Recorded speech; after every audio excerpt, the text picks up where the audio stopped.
Akhi Syauqi dan semua teman-teman yang ada di Jerman. Barakallahu fikum. Assalamualaikum warahmatullahi wabarakatuh. Waalaikumsalam. Alhamdulillahi rabbil alamin. Wa bihi nasta'inu ala umuri dunya wad din. Wa ashhadu an la ilaha illallah wahdahu la syarika lahu ilahul awwalin wal akhirin. وأشهد أن نبينا محمدا عبده ورسوله المصطفى الأمين اللهم صل وسلم وبارك زد وأنعم على عبدك ورسولك وحبيبك ومصطفاك محمد صلى الله عليه وعلى آله وصحبه أجمعين ومن تبعهم بإحسان إلى يوم الدين. أما بعد. Teman-teman sekalian, saudara-saudariku yang ada di Jerman dan yang mengikuti kajian ini di mana saja berada, rahimakumullah. Alhamdulillah, terus-menerus kita bersyukur ya kepada Allah Subhanahu wa taala yang sampai saat ini masih melimpahkan kepada kita begitu banyak kenikmatan. Banyak orang menilai bahwa kenikmatan itu hanyalah tatkala seseorang berlimpah harta. Kenikmatan itu hanyalah bagi mereka yang memiliki kedudukan dan terpandang di hadapan orang lain. Sebagian lain menyatakan bahwa kenikmatan itu kalau seseorang bisa meraih sederet titel yang kemudian dia memimpin perusahaan atau memimpin sebuah lembaga dan lain sebagainya. Menarik kiranya kalau kita mengingat bagaimana Rasulullah sallallahu alaihi wasallam bersabda dalam sebuah hadis yang sahih. Beliau Rasulullah sallallahu alaihi wasallam menyatakan, "Man asbaha minkum aminan fi sirbihi, mu'afan fi jasadihi, indahu qutu yaumihi, faka'annama hizat lahu dunya." Dalam sebuah hadis yang diriwayatkan oleh Al-Bukhari dalam Al-Adabul Mufrad, juga diriwayatkan oleh Imam At-Tirmidzi dalam Kitab As-Sunan, dan Syekh Al-Albani rahimahullahu taala mengumpulkan jalur-jalur periwayatan hadis ini. Beliau berkesimpulan bahwa hukum hadis ini adalah hasan. Dari sahabat mulia Abdullah bin Umar radhiyallahu taala anhuma, dan juga dari Salamah bin Ubaidillah ibn Mihsan al-Khatmi dari ayahnya, bahwa Rasulullah sallallahu alaihi wasallam menyatakan, "Man asbaha minkum aminan fi sirbihi." Barang siapa di antara kalian sejak di pagi harinya aman di tempat tinggalnya, ya, aman karena dia tidak mendapatkan ancaman, mu'afan fi jasadihi, dia sehat raga dan jiwanya, jasmani dan rohaninya sehat, dijaga dan dilindungi oleh Allah Subhanahu wa taala. Indahu qutu yaumihi, dan dia memiliki bahan makanan pokok di hari tersebut. Kata Nabi sallallahu alaihi wasallam, yang memiliki tiga hal itu, faka'annama hizat lahud dunya, maka sesungguhnya seperti telah dihamparkan baginya berbagai kenikmatan dunia. Allahu akbar. Maka teman-teman sekalian yang dimuliakan Allah Subhanahu wa taala, kita saat ini alhamdulillah masih diberikan modal usia, kita masih diberikan iman, kita masih diberikan kekuatan untuk menjalankan shiyam di bulan Ramadan. Bahkan kita dimudahkan oleh Allah Subhanahu wa taala untuk berada di majlis ilmu ini. Kita masih diberikan oleh Allah Subhanahu wa taala keamanan, kesehatan dan lain sebagainya. sungguh kenikmatan-kenikmatan yang tidak bisa dinilai. Maka wajib bagi kita untuk berusaha sekaligus berdoa memohon kepada Allah Subhanahu wa taala agar kita dijadikan sebagai hamba-hamba yang bersyukur kepadanya. Dan dengan syukur terhadap nikmat Allah, Allah Subhanahu wa taala pasti akan tambahkan nikmat tersebut.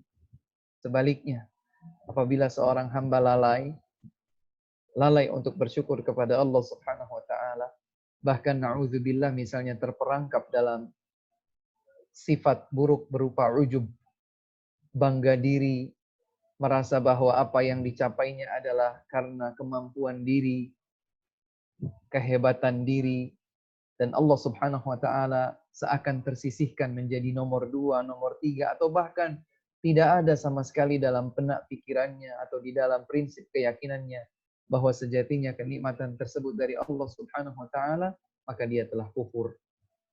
Dan hamba yang kufur terhadap kenikmatan Allah telah dipersiapkan baginya azab yang pedih. Wa na'udzubillahi min dzalik. Teman-teman sekalian, salawat serta salam semoga terus-menerus tersampaikan kepada Rasulullah sallallahu alaihi wasallam dan terucapkan dalam bibir kita masing-masing kepada Rasulullah sallallahu alaihi wasallam, kepada keluarga beliau, istri-istri beliau, ummahatul mukminin, kepada seluruh sahabat beliau tanpa terkecuali, dan juga semoga tersampaikan kepada umat beliau yang istiqamah di atas tuntunan sunnah dan ajaran beliau hingga akhir zaman kelak.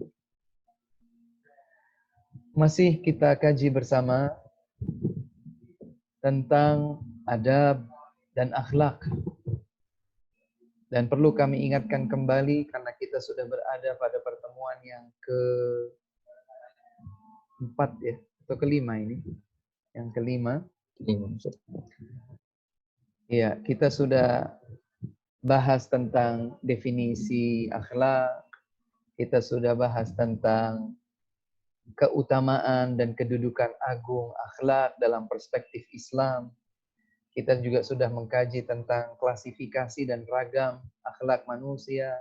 Dan pada pertemuan terakhir kemarin kita sudah mengkaji tentang sebagian kecil dari keteladanan Rasulullah sallallahu alaihi wasallam dalam berakhlak mulia.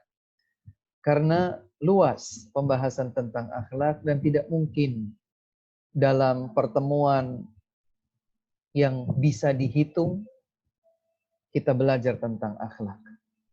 Apalagi kita sudah tahu bahwa akhlak adalah agama dan agama adalah akhlak. Artinya, setiap kali kita belajar tentang agama Allah Subhanahu wa taala yang dibawa oleh Nabi Muhammad sallallahu alaihi wasallam yaitu Islam, semakin kita belajar tentang Islam, maka semakin kita mendapatkan pedoman untuk memiliki akhlak yang mulia. Membentuk diri memiliki akhlak yang mulia. Berbekal diri dengan kemuliaan akhlak sebelum kita pada akhirnya berjumpa dengan Allah Subhanahu wa taala. Teman-teman sekalian rahimakumullah, selanjutnya pada kesempatan yang mulia dan berbahagia ini insyaallah kita akan lanjutkan kajian tentang akhlak dengan tema nasihat mulia, wasiat yang mulia yang telah diabadikan oleh Allah Subhanahu wa taala di dalam Al-Qur'an melalui lisan seorang hambanya yang mulia. Yaitu kisah Luqman Al-Hakim. Beliau bernama Luqman dan beliau mendapatkan gelar atau julukan Al-Hakim yang artinya seseorang yang telah dianugerahkan oleh Allah Subhanahu wa taala berupa hikmah. Allah Subhanahu wa taala mengabadikan wasiat Luqman ini di dalam sebuah surat yang bahkan suratnya disebut surat Luqman, yaitu pada urutan yang ke-21 dalam mushaf Al-Qur'an. Mulai dari ayat ke-12 dan seterusnya. Teman-teman sekalian yang mengikuti kajian ini dengan catatan atau dekat dengan mushaf Al-Quran yang ada terjemahnya misalnya, bisa juga langsung mengikutinya. Atau seandainya teman-teman ingin mencatat faidah-faidah ilmiah, ya, poin-poin penting, mutiara-mutiara hikmah yang penting untuk dicatat, maka juga dipersilahkan. Mengapa kisah tentang nasihat Luqman Al-Hakim ini yang diangkat sebagai bagian dari pembelajaran kita tentang adab dan akhlak? Jawabannya adalah sebagaimana yang dijelaskan oleh para ulama, bahwa tidaklah Allah Subhanahu wa taala mengabadikan sebuah wasiat seorang hamba yang dicintainya di dalam Al-Quran, kecuali karena di dalam wasiat tersebut, di dalam mau'izah tersebut, terdapat pelajaran yang sangat dan sangat berharga. Mulai dari cakupan akhlak kepada Allah Subhanahu wa taala berupa tauhid, selanjutnya akhlak kepada sesama makhluk Allah dimulai dari terhadap kedua orang tua, kemudian terhadap diri sendiri dengan muraqabah, dan kepada orang lain. Persis sebagaimana yang pernah kita kaji pada pertemuan sebelumnya dan sebelumnya, bahwa akhlak yang mulia mencakup hubungan baik diri seorang hamba dengan Allah Subhanahu wa taala, hubungan baik diri seorang hamba bahkan dengan dirinya sendiri, dan hubungan baik seorang hamba dengan sesama makhluk Allah Subhanahu wa taala. Yang ini sangat luas. Sesama makhluk Allah itu artinya sesama manusia. Dan juga ada akhlak yang indah kepada ketumbuhan. Ada akhlak yang mulia kepada hewan. Adapun akhlak mulia kepada sesama manusia nanti kemudian dijabarkan lagi lebih luas kepada kedua orang tua, kepada kerabat, kepada pasangan hidup baik suami atau istri, kepada anak keturunan, kepada yang lebih tua, kepada yang lebih muda, kepada pemimpin, kepada bawahan, dan seterusnya dan seterusnya. Maka alhamdulillah Allah Subhanahu wa taala telah mengabadikan mau'izah yang mulia dari seorang hambanya bernama Luqman, yang selanjutnya dikenal sebagai Luqman Al-Hakim, di dalam Al-Quran pada surat Luqman mulai ayat ke-12 dan seterusnya. Siapakah Luqman? Siapakah Luqman? Al-Hafidh Ibnu Katsir rahimahullahu taala menjelaskan bahwa para ulama berbeda pendapat tentang Luqman. Siapakah beliau? Apakah beliau adalah seorang nabi yang merupakan pendapat minoritas di antara para ulama dan ahli tafsir, ataukah beliau adalah seorang hamba Allah yang salih, dan karena kesalihannya itulah beliau dianugerahkan oleh Allah Subhanahu wa taala hikmah. Nanti kita akan tahu apa itu hikmah. Jadi pendapat yang pertama di antara para ulama menyatakan bahwa Luqman adalah seorang nabi yang artinya mendapatkan wahyu dari Allah Subhanahu wa taala seperti para nabi yang lain, ataukah Luqman adalah seorang hamba salih yang dianugerahkan oleh Allah Subhanahu wa taala berupa hikmah, sehingga bahkan Allah Subhanahu wa taala mengabadikan mau'izahnya tersebut di dalam Al-Qur'anul Karim yang dibaca hingga akhir zaman kelak. Kemudian Al-Hafidh Ibnu Katsir rahimahullah dalam kitab tafsirnya menyimpulkan bahwa pendapat mayoritas ulama adalah pendapat yang kedua, yang menyatakan bahwa Luqman bukanlah seorang nabi, beliau tidak mendapatkan wahyu dari Allah Subhanahu wa taala, tetapi karena kesalihan yang ada pada diri Luqman, Allah Subhanahu wa taala menganugerahkan untuknya hikmah. Sehingga dengan hikmah itulah beliau memberikan mau'izah nasihat yang mulia, yang indah pada diri Luqman kepada putranya. Apa itu hikmah? Dijelaskan oleh para ulama bahwa hikmah adalah ketepatan seseorang, tepatnya seseorang di dalam berucap dan melakukan sesuatu. Ketika seseorang itu tepat, proporsional, benar di dalam berucap dan di dalam berbuat, maka disebut hikmah. Apa standar bahwa sesuatu itu tepat, benar, dan proporsional? Standarnya adalah agama Allah Subhanahu wa taala, baik yang dituntunkan dalam ayat-ayat Al-Qur'an maupun dalam hadis-hadis yang sahih. Artinya, ketika seseorang benar di dalam berucap, benar di dalam berbuat, dan kebenaran ucapan serta perbuatannya dilakukan berdasarkan tuntunan Al-Qur'an dan tuntunan hadis Nabi Muhammad sallallahu alaihi wasallam, maka itu adalah hikmah. Dan Allah Subhanahu wa taala tidak memberikan hikmah ini kepada setiap hambanya. Allah Subhanahu wa taala hanya memberikan hikmah kepada hamba-hamba yang dikehendakinya. Teman-teman bisa lihat firman Allah Subhanahu wa taala dalam surat Al-Baqarah ayat 269. Allah Subhanahu wa taala menyatakan yu'til hikmata may yasha. Allah Subhanahu wa taala menganugerahkan hikmah kepada hamba yang dikehendakinya. Wa may yu'tal hikmata faqad utiya khairan katsira. Barang siapa yang dikaruniakan oleh Allah Subhanahu wa taala berupa hikmah, maka sungguh ia telah dianugerahkan banyak kebaikan baginya.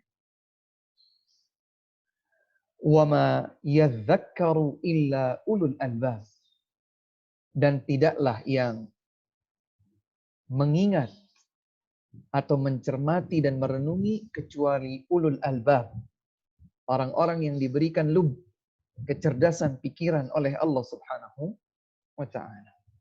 Maka ayat 269 dalam surat Al-Baqarah ini menunjukkan sesungguhnya Allah Subhanahu wa taala tidak memberikan hikmah kepada setiap hambanya. Tapi Allah Subhanahu wa taala memberikan hikmah kepada yang Allah kehendaki di antara hamba-hambanya.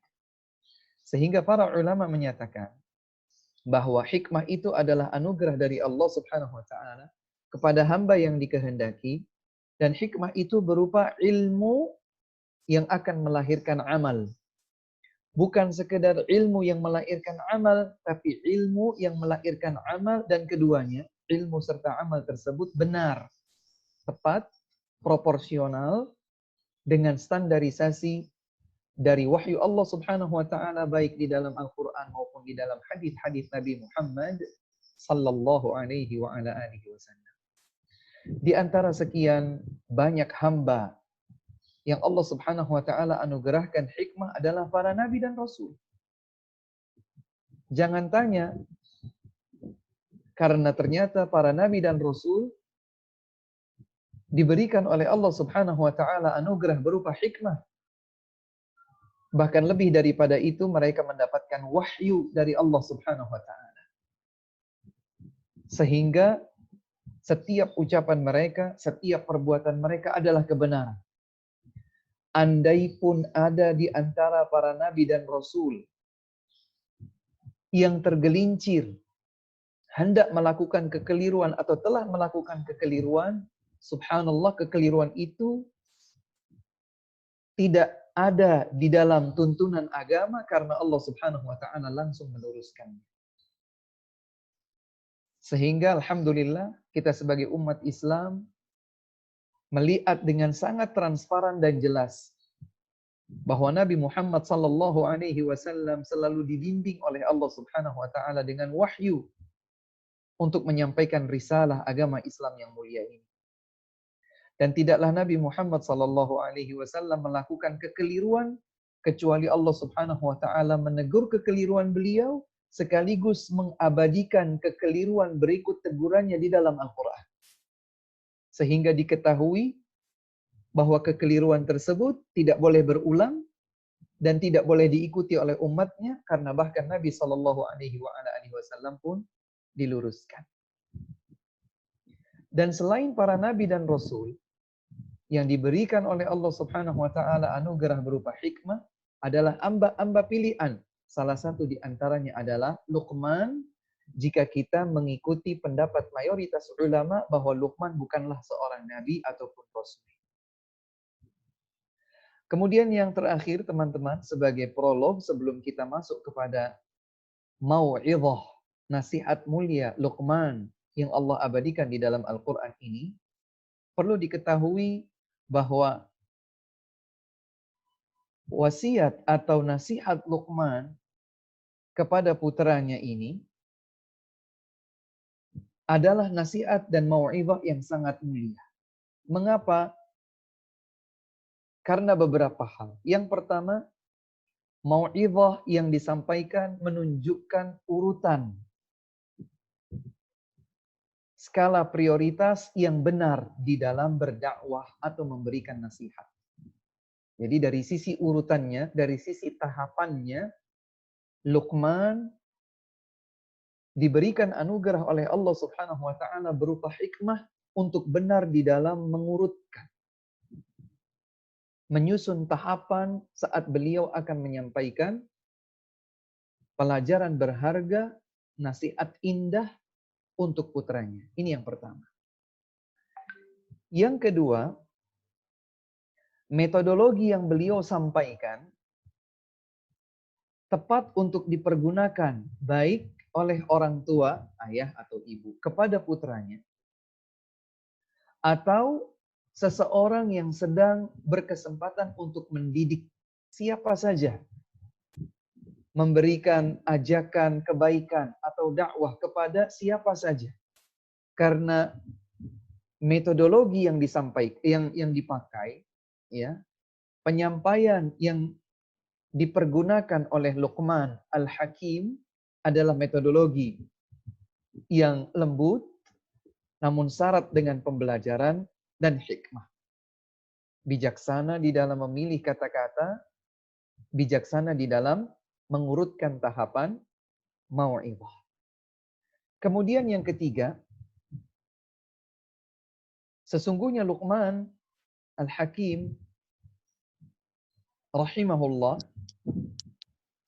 tidaklah nasihat indahnya diabadikan oleh Allah Subhanahu wa taala di dalam Al-Qur'an kecuali karena memang setiap item dari nasihat yang beliau sampaikan dapat menjadi pelajaran yang besar, pembelajaran yang besar, bisa teruraikan kembali secara lebih meluas sebagaimana yang ada di dalam tuntunan Islam. Jadi nasihat beliau adalah nasihat yang universal, yang berlaku umum dan memiliki cakupan yang sangat luas. Baik, teman-teman sekalian yang dimuliakan Allah Subhanahu wa taala, boleh teman-teman ikuti misalnya di dalam mushaf Al-Qur'an kalau dekat dengan mushaf Al-Qur'an, atau mungkin melalui layar kaca masing-masing, atau mungkin ingin mencatatnya terlebih dahulu kemudian baru nanti cross check, ya. Boleh. Di dalam surat Luqman urutan surat yang ke-21. Mulai ayat ke-12 dan seterusnya. Allah Subhanahu wa taala berfirman, A'udzu billahi minasyaitonir rajim. Wa laqad ataina Luqmanal hikmata anishkur lillah. Wa man yashkur fa innama yashkuru li nafsihi. Wa man kafara fa innallaha ghaniyyun hamid. Diawali di ayat 12 ini dengan pernyataan dari Allah Subhanahu wa taala kepada kita semua sebagai umat Nabi Muhammad sallallahu alaihi wasallam. Seakan Allah Subhanahu wa taala ingin memperkenalkan kepada kita semua tentang hamba salihnya yang bernama Luqman. Allah berfirman, "Wa laqad ataina Luqmanal hikmata." Dan sungguh telah kami anugerahkan kepada Luqman berupa hikmah. Para ulama ahli tafsir, termasuk di zaman kita seperti sekarang ini, seperti Syekh Abdul Rahman Ibn Nasir Sa'di rahimahullah, yang kemudian dilanjutkan keilmuan beliau oleh muridnya Syekh Muhammad bin Shalih Al-Utsaimin rahimahullahu taala. Beliau menyatakan bahwa hikmah itu adalah al-ilmu bil haqqi ala wajhihi wa hikmatihi. Berilmu tentang kebenaran sesuai, tepat dengan hikmah dan kebijaksanaan yang Allah Subhanahu wa taala telah turunkan. Fahiyal ilmu bil ahkam, yaitu berilmu tentang hukum-hukum, wa ma'rifati ma fiha minal asrari wal ihkam, dan selain mengetahui hukum, dia pun memahami rahasia-rahasia dan hikmah-hikmah di balik setiap hukum tersebut. Kemudian kata Syekh Abdul Rahman bin Nasir Sa'di, orang yang berilmu belum tentu memiliki hikmah. Orang yang berilmu belum tentu memiliki hikmah. Adapun seseorang yang telah diberikan anugerah oleh Allah berupa hikmah, maka beliau pasti berilmu tentang kebenaran yang tepat dan proporsional. Oleh sebab itu, banyak di antara para ulama menyatakan bahwa hikmah itu adalah al-ilmu salih, al-ilmu nafi' wal amalus salih. Hikmah itu kalau ingin didefinisikan secara ringkas, hikmah itu adalah al-ilmu nafi', ilmu yang bermanfaat, wal amalus salih, dan amal yang salih. Maka Allah Subhanahu wa taala berfirman di ayat ke-12 ini bahwa Allah Subhanahu wa taala telah menganugerahkan kepada Luqman berupa hikmah. Anishkur lillah.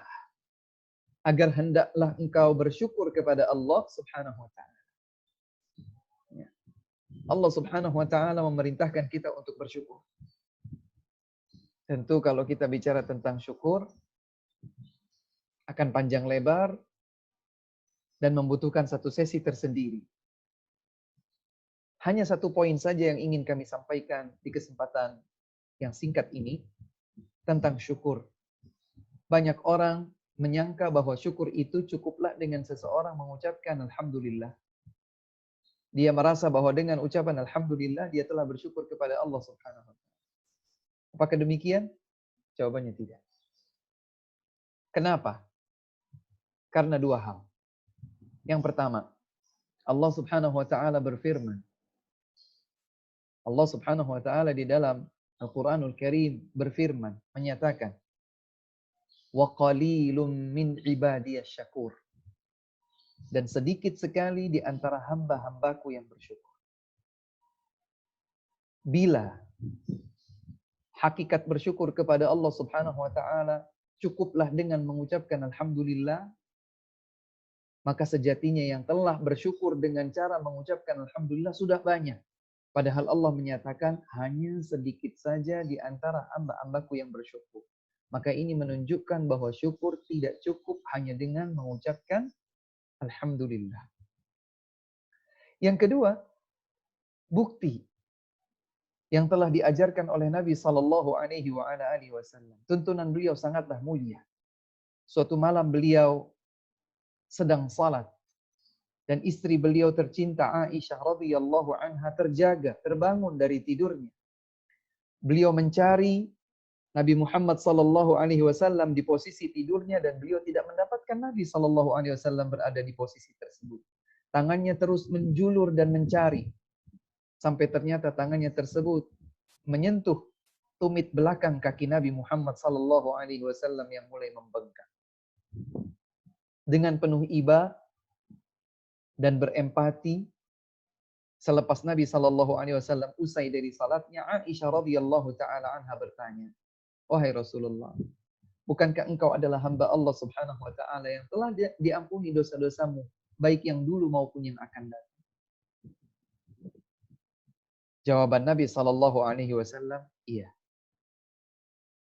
Kemudian Aisyah bertanya kembali, maka mengapa engkau wahai Rasulullah melakukan yang demikian ini?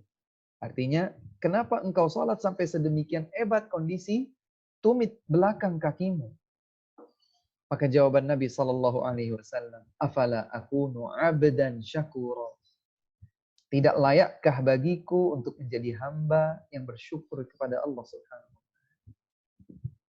Artinya, untuk menggapai predikat sebagai hamba yang bersyukur, Nabi SAW tidak mencukupkan dirinya sekedar mengucapkan alhamdulillah. Akan tetapi Nabi SAW mempergunakan semua kenikmatan yang telah dianugerahkan oleh Allah kepada dirinya untuk mengabdi kepada Allah dengan ibadah agar menjadi hamba yang berpredikat syukur, bersyukur kepada Allah. Teman-teman yang dimuliakan Allah Subhanahu wa taala, itulah satu poin yang kami sampaikan tentang syukur. Sementara pembahasan tentang syukur membutuhkan sesi segmen tersendiri, namun di sini Allah Subhanahu wa taala menyatakan anishkur lillah, hendaklah engkau bersyukur kepada Allah. Allah Subhanahu wa taala menganugerahkan kepada Luqman hikmah, anugerah berupa hikmah agar beliau bersyukur kepada Allah Subhanahu wa taala. Sebagaimana kita mendapatkan karunia, limpahan dan tumpukan anugerah karunia dari Allah Subhanahu wa taala agar kita bersyukur. Selanjutnya Allah Subhanahu wa taala menekankan, "Wa may yashkur fa innama yashkuru li nafsihi." Barang siapa yang bersyukur kepada Allah dengan hakikat syukur yang sesungguhnya, maka sungguh ia telah berterima kasih kepada dirinya. Dia telah berbuat baik kepada dirinya. Sehingga artinya Allah Subhanahu wa taala tidak butuh kepada syukur kita. Andaikan kita tidak bersyukur kepada Allah Subhanahu wa taala, Allah tidak mengalami kerugian. Allah tidak berkurang anugerah dan karunia-Nya. Bahkan subhanallah, tanpa kita meminta, Allah Subhanahu wa taala memberi. Mohon maaf teman-teman sekalian, siapa di antara kita yang di dalam setiap doanya menyatakan, "Ya Allah, berikan aku kesehatan pada jantungku. Jangan hentikan detak jantungku. Ya Allah, alirkan darahku. Ya Allah, normalkan denyut nadiku. Ya Allah." Kita tidak berdoa dengan seperti itu, tapi Allah Subhanahu wa taala memberikan. Sehingga tatkala seorang hamba bersyukur, maka sesungguhnya ia telah berbuat baik kepada dirinya sendiri. Allah Subhanahu wa taala tidak bertambah kerajaan dan kekuasaan, kekayaan dan perbendaharaan pada diri Allah Subhanahu wa taala dengan syukur hambanya.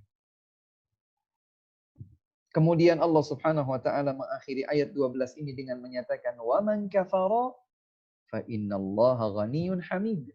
Namun barang siapa yang kufur terhadap nikmat Allah Subhanahu wa taala, sesungguhnya Allah Subhanahu wa taala Maha Kaya, lagi Maha Terpuji. Kufur yang dilakukan oleh seorang hamba sama sekali tidak mengurangi kekayaan, kekuasaan, kerajaan dan perbendaharaan Allah Subhanahu wa taala. Kekufuran, kelalaian, keterlenaan seorang hamba yang bahkan sampai melakukan pembangkangan dan kekufuran kepada Allah Subhanahu wa taala sama sekali tidak mengurangi kekayaan Allah Subhanahu wa taala. Tidak memberikan kerugian kepada Allah Subhanahu wa taala. Sehingga setelah seorang hamba ingat dan sadar bahwa dirinya telah mendapatkan anugerah dari Allah Subhanahu wa taala, karunia dari Allah Subhanahu wa taala berupa ilmu yang bermanfaat, amal yang salih dan karunia-karunia Allah yang lainnya, hendaklah ia bersyukur. Karena dengan bersyukur itu sesungguhnya ia telah berbuat baik kepada dirinya sendiri. Dan manakala ia tidak bersyukur alias kufur, Allah Subhanahu wa taala Maha Kaya lagi Maha Terpuji, dan hendaklah yang kufur tersebut bersiap-siap diri karena Allah Subhanahu wa taala menyiapkan baginya adab yang pedih. Selanjutnya di ayat ke-12, Allah Subhanahu wa taala berfirman, ayat ke-13, Allah Subhanahu wa taala mengisahkan tentang nasihat indah Luqman Al-Hakim rahimahullah. Allah berfirman, "Wa idz qala Luqmanu libni."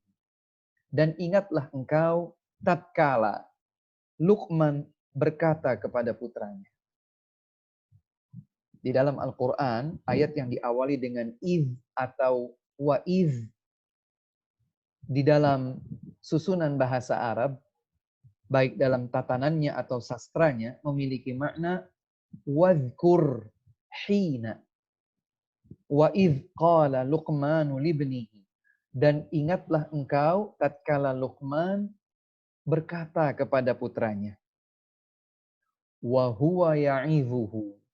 Dan perkataan Luqman kepada putranya ini disampaikannya pada saat memberikan mau'izah. Jadi artinya bukan perkataan biasa. Bukan bincang-bincang biasa. Kadang-kadang kita sebagai orang tua, mungkin kita berkata kepada anak kita, "Nak, tolong ambilkan gelas." Ini bincangan biasa, umum, normal terjadi di kehidupan dunia. Nak, misalnya, ayah ingin pergi dulu ya. Ayah pamit. Ini ucapan biasa. Berbeda dengan ucapan seorang ayah atau ibu kepada putranya dalam keadaan memberikan mau'izah, nasihat, wasiat. Yang ternyata Allah Subhanahu wa taala abadikan nasihat indah Luqman kepada putranya di dalam rangkaian ayat-ayat ini. Wa huwa ya'idhuhu. Dan Luqman memberikan mau'izah. Para ulama menjelaskan bahwa mau'izah itu seringkali diiringi dengan keseriusan, balasan kebaikan terhadap perbuatan baik atau ancaman keburukan terhadap perbuatan yang buruk. Seperti misalnya, kalau tadi, "Nak, tolong ambilkan ini. Nak, Bapak ingin pamit anu." Ini sesuatu yang hanya bersifat keseharian, aktivitas-aktivitas keseharian. Berbeda dengan, "Nak, kemarilah, Nak. Duduklah sebentar. Ada kata-kata, ada hal-hal yang ingin ayah sampaikan." Kemudian disampaikan, "Engkau hendaklah begini, hendaklah begitu. Jauhkan ini, hindari itu." Ini serius. Karena kalau engkau melakukan ini, sesungguhnya Allah akan memberikan balasan kebaikan kepadamu berupa anu. Jika engkau melanggar A, maka engkau akan mendapatkan ancaman siksa berupa B, dan seterusnya. Ini yang disebut dengan mau'izah. Dan tidaklah seseorang memberikan mau'izah kecuali dengan bekal hikmah, sebagaimana yang Allah Subhanahu wa taala anugerahkan kepada Luqman. Sehingga teman-teman sekalian, terutama kepada para orang tua ya, atau calon orang tua, hendaklah bersemangat dan terus bersemangat untuk belajar. Belajar ilmu-ilmu yang benar, yang lurus, yang bermanfaat. Dan kemudian kita implementasikan ilmu tersebut dalam amalan keseharian sehingga menjadi amal yang saleh. Luqman memberikan mau'izah kepada putranya. Apa mau'izah yang disampaikan oleh Luqman kepada putranya? Di urutan pertama dari rangkaian mau'izahnya, kata beliau, "Ya bunayya, wahai putraku." Kita orang Indonesia, kadang-kadang kepada anak-anak kita, ya panggilannya panggilan-panggilan biasa. Seringkali kita panggil anak kita dengan namanya. Atau setidaknya ada panggilan sayang, "Nak." Atau dengan sebagian orang itu memanggil dengan panggilan sayang. Seperti misalnya namanya misalnya adalah Sulaiman, ayahnya atau ibunya memanggilnya Sulaiman sayang, misalnya begitu. Ternyata keseriusan Luqman menyampaikan mau'izah yang Allah abadikan di dalam Al-Quran. Dan tidaklah Allah abadikan kecuali karena memang layak untuk diteladani. Luqman memanggil putranya dengan redaksi bahasa Arab, "Ya bunayya." Wahai putraku. Duhai putraku. Dan bunayya dalam bahasa Arab memiliki makna panggilan sayang. Karena aslinya kalau anak laki-laki itu ibn. Kemudian kalau anak laki-lakiku ibni. Tapi kemudian berubah menjadi bunayya. Karena pada panggilan bunayya tersebut ada sentuhan kasih sayang. Ya bunayya. Ditasghir. Untuk menunjukkan sayang ayah kepada putranya. Ya bunayya. Oleh sebab itu kita juga layak untuk belajar beberapa sentuhan tarbiyah yang ada di dalam nasihat atau mau'izah ini. Sini nak sayang, kemarilah. Kemarilah duhai putraku. Dan seterusnya. Ya. La tusyrik billah. Mau'izah pertama yang disampaikan oleh Luqman kepada putranya adalah janganlah engkau berbuat syirik kepada Allah Subhanahu wa taala. Teman-teman sekalian yang dimuliakan Allah, ini yang tadi kami maksud dengan bahwa Allah Subhanahu wa taala menganugerahkan kepada Luqman berupa hikmah di antaranya karena beliau menyusun tahapan, skala prioritas, nasihat, ajakan kebaikan, dakwah dengan tepat.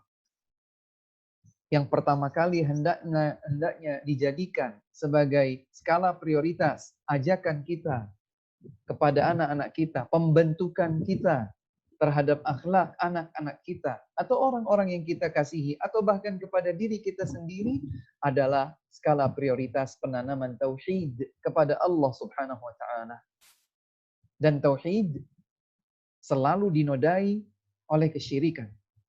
Syaitan yang tidak pernah tinggal diam, selalu ingin menggelincirkan anak manusia, selalu saja ingin menggelincirkan seseorang ke dalam kesyirikan.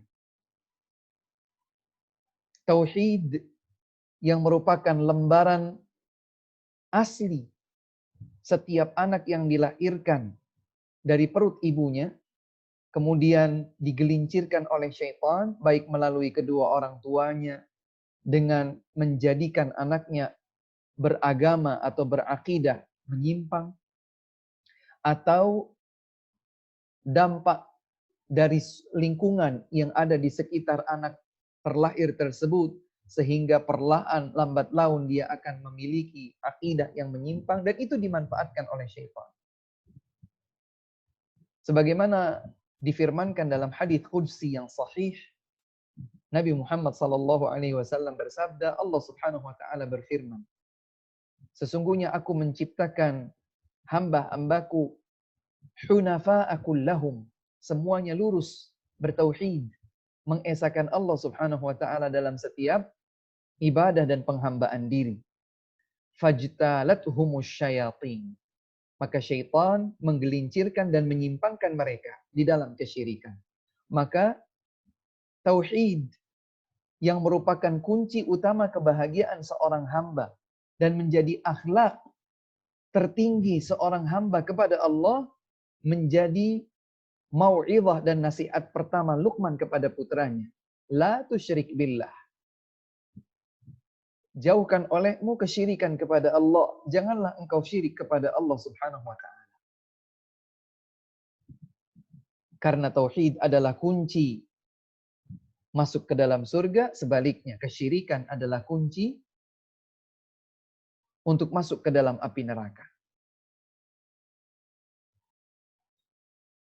Di dalam dua ayat yang hampir serupa, Allah Subhanahu wa taala berfirman dalam surat An-Nisa, ya, ayat 48 dan 116 kalau saya tidak salah.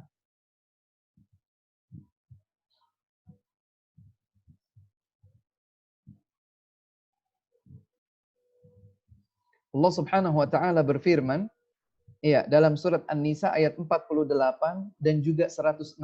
Jadi di dalam surat yang sama pada ayat yang berbeda, Allah Subhanahu wa taala menyatakan, A'udzubillahi minasyaitonir rajim.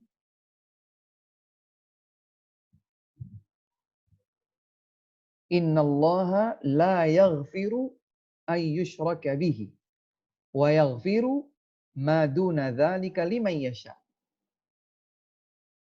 Sesungguhnya Allah Subhanahu wa taala tidak akan mengampuni dosa kesyirikan. Siapa yang berbuat syirik kepada Allah, Allah tidak akan ampuni. Wa yaghfiru ma duna dzalika liman yasha, namun Allah Subhanahu wa taala akan mengampuni dosa selain kesyirikan. Wa may yusyrik billahi faqad iftara itsman 'azima. Itu ayat 48, sementara penghujung ayat 116, wa may yusyrik billahi faqad dhalla dhalalan ba'ida. Barang siapa yang berbuat kesyirikan, maka ia telah melakukan kedustaan, dosa yang sangat besar. Di dalam ayat yang lain, ayat 116, barang siapa yang berbuat kesyirikan, maka sungguh ia telah menyimpang dengan penyimpangan yang sangat jauh. Dan maksud dari Allah Subhanahu wa taala tidak mengampuni dosa kesyirikan, sementara Allah Subhanahu wa taala mengampuni dosa selain kesyirikan, yaitu tatkala seorang hamba meninggal dunia dalam keadaan berbuat kesyirikan dan belum bertaubat, maka Allah tidak akan memberikan ampunan kepadanya. Adapun seseorang yang telah tergelincir di dalam kesyirikan, namun ia bertaubat kepada Allah Subhanahu wa taala dari kesyirikannya itu sebelum wafatnya, maka Allah Subhanahu wa taala tidak pernah menutup pintu taubatnya kepada siapapun di antara hambanya yang berbuat kesalahan sampai nyawanya di kerongkongan atau sampai terbitnya matahari dari arah barat. Maka maksud dari ayat ini, baik ayat 48 ataupun ayat 116 dalam surat An-Nisa, menunjukkan bahwa Allah Subhanahu wa taala tidak mengampuni dosa pelaku kesyirikan jika ia belum bertaubat di akhir hayatnya dari kesyirikan tersebut. Sebaliknya, ketika ada seorang hamba yang berbuat dosa selain kesyirikan dan meninggal dunia sebelum dia bertaubat dari dosa selain kesyirikan tersebut, masih ada peluang ampunan dari Allah Subhanahu wa taala bagi yang Allah kehendaki. Jadi tidak secara otomatis juga seseorang yang meninggal dunia melakukan dosa-dosa selain kesyirikan berarti pasti diampuni, tidak. Akan diampuni bagi yang Allah kehendaki. Jika tidak dikehendaki oleh Allah untuk diampuni, bagaimana? Maka ia pun akan masuk ke dalam neraka terlebih dahulu. Ia menebus dosa-dosanya dengan azab yang ada di neraka. Selanjutnya pada akhirnya nanti akan berpeluang untuk diampuni oleh Allah setelah dia menjalankan masa siksanya, pada akhirnya dimasukkan ke dalam surga. Berbeda dengan mereka pelaku kesyirikan yang sampai akhir hayatnya belum bertaubat kepada Allah Subhanahu wa taala, maka Allah tidak akan masukkan mereka ke dalam surga. La yadkhulunal jannata hatta yalijal jamalu fi sammil khiyam. Itulah makna firman Allah Subhanahu wa taala, pelaku kesyirikan yang meninggal dunia belum bertaubat kepada Allah dari kesyirikannya, mereka tidak akan pernah masuk surga seperti mustahilnya seekor onta masuk ke dalam lubang jarum. Mustahil. Tidak mungkin ada seekor onta bisa masuk ke dalam lubang kecil sebuah jarum. Seperti itulah jauhnya kemungkinan seseorang yang meninggal dunia di atas kesyirikan sebelum bertaubat kepada Allah Subhanahu wa taala. Maka mau'izah dan nasihat Luqman untuk pembentukan karakteristik akhlaknya kepada Allah Subhanahu wa taala diawali dengan ini. La tusyrik billah. Jangan engkau berbuat kesyirikan kepada Allah. Inna syirka la zulmun azim. Sesungguhnya kesyirikan adalah kezaliman yang sangat besar. Sesungguhnya kesyirikan adalah kezaliman yang sangat besar. Teman-teman sekalian yang dimuliakan oleh Allah Subhanahu wa taala, maka di sini muncul nampak kepada kita urgensi untuk mempelajari tauhid dan mengenal kesyirikan agar kita menjalankan tauhid dan menjauh sejauh-jauhnya dari segala bentuk kesyirikan. Apakah syirik yang besar ataukah syirik yang kecil, atau apakah syirik yang dilakukan dengan lisan, dengan anggota badan, atau bahkan mungkin yang ada di dalam keyakinan sanubari atau di dalam hati. Kita pelajari kesyirikan untuk kita tinggalkan, dan kita pelajari tauhid untuk kita tegakkan pada diri kita. Sebab barang siapa yang terjatuh dalam kesyirikan, sungguh ia berada di atas kezaliman yang sangat besar. Dan Allah Subhanahu wa taala sangat murka. Allah Subhanahu wa taala sangat murka kepada siapa saja di antara hambanya yang melakukan kesyirikan kepada Allah Subhanahu wa taala. Selanjutnya Allah Subhanahu wa taala berfirman mengisahkan tentang nasihat mulia Luqman kepada putranya setelah akhlak paling indah hubungan baik diri seorang hamba kepada Allah Subhanahu wa taala Rabbul Alamin adalah meninggalkan syirik. Maka urutan berikutnya adalah wasiat Allah Subhanahu wa taala, wa wassaynal insana biwalidayhi hamalathu ummuhu wahnan ala wahnin wa fisaluhu fi 'amain an ishkur li wa liwalidayka ilayyal masir. Kami wasiatkan kepada setiap manusia untuk berbakti kepada kedua orang tuanya. Kita sebagai hamba Allah Subhanahu wa taala diberikan wasiat untuk berbakti kepada kedua orang tua. Demikian pula poin ini teman-teman sekalian. Poin berbakti kepada kedua orang tua adalah poin yang tidak cukup dijelaskan dalam 1-2 sesi saja. Karena bakti kita kepada kedua orang tua wajib kita jalankan baik mereka masih hidup ataupun mereka telah meninggal dunia. Dan bahkan para ulama sepakat kewajiban yang berada di urutan kedua setelah tauhid kepada Allah Subhanahu wa taala adalah kewajiban untuk berbakti kepada kedua orang tua. Terlalu banyak ayat di dalam Al-Qur'an yang menjelaskan dan menegaskan hal ini. Seperti misalnya firman Allah Subhanahu wa taala dalam surat Al-Isra, "Wa qada rabbuka alla ta'budu illa iyyahu wa bil walidaini ihsana." Demikian pula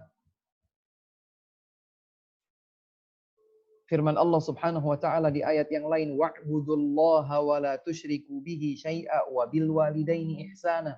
Dan ayat-ayat yang lain di mana Allah Subhanahu wa taala mengurutkan perintah yang wajib kita jalankan. Pertama adalah bertauhid, mengesahkan Allah Subhanahu wa taala dan menjauh dari segala bentuk kesyirikan. Kemudian yang kedua adalah berbakti kepada kedua orang tua. Dalam sebuah hadis yang sahih, Nabi sallallahu alaihi wasallam menyatakan, "Ala unabbiukum bi akbaril kabair." Maukah kalian aku kabarkan tentang dosa besar yang paling besar? Bahkan beliau ulangi 3 kali. Maukah kalian aku tunjukkan, aku kabarkan dosa besar yang paling besar? Maukah kalian aku kabarkan dosa besar yang paling besar? Jawaban sahabat tidak lain adalah, "Bala ya Rasulullah, ya wahai Rasul. Kabarkanlah kepada kami dosa besar apa yang paling besar dan harus kami tinggalkan." Kemudian Rasulullah sallallahu alaihi wasallam menyatakan, "Al-isyraku billah wa 'uququl walidain." Hendaklah kalian mengetahui dosa besar yang paling besar. Yang pertama adalah al-isyraku billah, perbuatan syirik kepada Allah, dan yang kedua adalah durhaka kepada kedua orang tua. Maka wasiat Luqman, nasihat Luqman yang kedua juga sama sebagaimana urutan di dalam ayat-ayat yang lain, sebagaimana yang Allah Subhanahu wa taala wahyukan kepada Rasulullah sallallahu alaihi wasallam. Setelah larangan tentang syirik, yang berikutnya adalah perintah untuk berbakti kepada kedua orang tua. Sedikit dijelaskan di dalam ayat 14 ini. Hamalathu ummuhu wahnan ala wahn. Ibunya mengandungnya dalam kondisi berat dan kondisi berat selanjutnya. Ini kalau istri kita atau barangkali ada rekan-rekan yang akhwat, yang putri mengikuti kajian di ruang online ini dan dia sudah melahirkan, dia tahu bahwa kesulitan seorang wanita yang hamil itu dimulainya sejak awal kehamilan. Dengan perubahan hormon pasca